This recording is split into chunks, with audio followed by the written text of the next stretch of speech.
The topic is the life and times of R.H. Boyd, and we're talking to the author of the book, How It Came to Be, Dr. Bobby Lovett from Tennessee State University, who has given us an overview of some of the activities that R.H. Boyd and his son have been involved in. And of course, Dr. Lovett will allow you to pick up at this particular point and to continue our conversation. Well, this book, How It Came to Be, the Boyd family's contributions to African-American religious publishing, really has a lot in it. It is a update of the last book we did, which was the Black Man's Dream, done in 1996 on the company.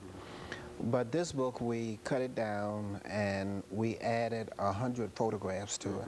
So the book is also a good photographic history because we just fill it with photographs. And the R.H. Boyd Publishing Company, which is on Centennial Boulevard, it has a very good archives of old Globe newspapers and Sunday school material and so on.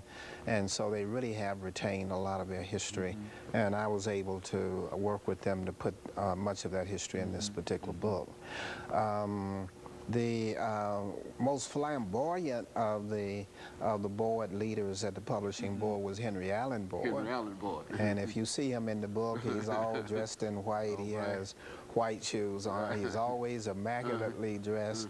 He's always traveling across the country by Pullman carpool trains and so on. And everybody across the country knew him, you know. But they also knew about the National Baptist Publishing Board in Nashville because it was important to black people's religious experiences across the country.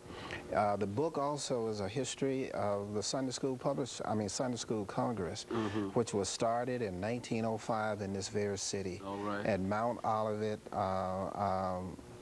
Olive Missionary Baptist Church, which is up on Albion Street, right behind Tennessee State University. That church was the home, and still is the home, of the Boyd family. Very good. And the Sunday School Publishing Board is, the Sunday School Congress was important in Black Baptist history because it was designed to do something about the young generation, and that is the future Black Baptists would be the young people.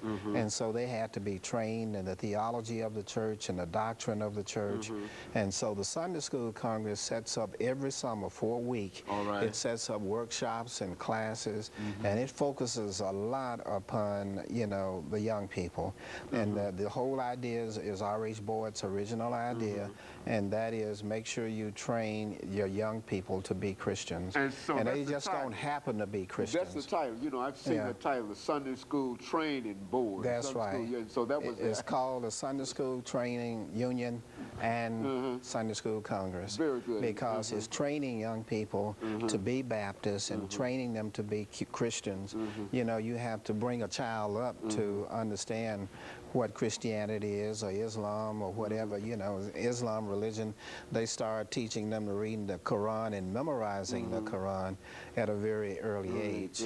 And that's what the Sunday School Congress does. It trains the future generation of black Christians, you know, in the tradition of their forefathers. In other words, what the Boyd family has done is this is what the same thing that they were doing for other families as well. That's right. Encouraging that kind of... and now to the Sunday School Congress, they do it for tens of thousands every year.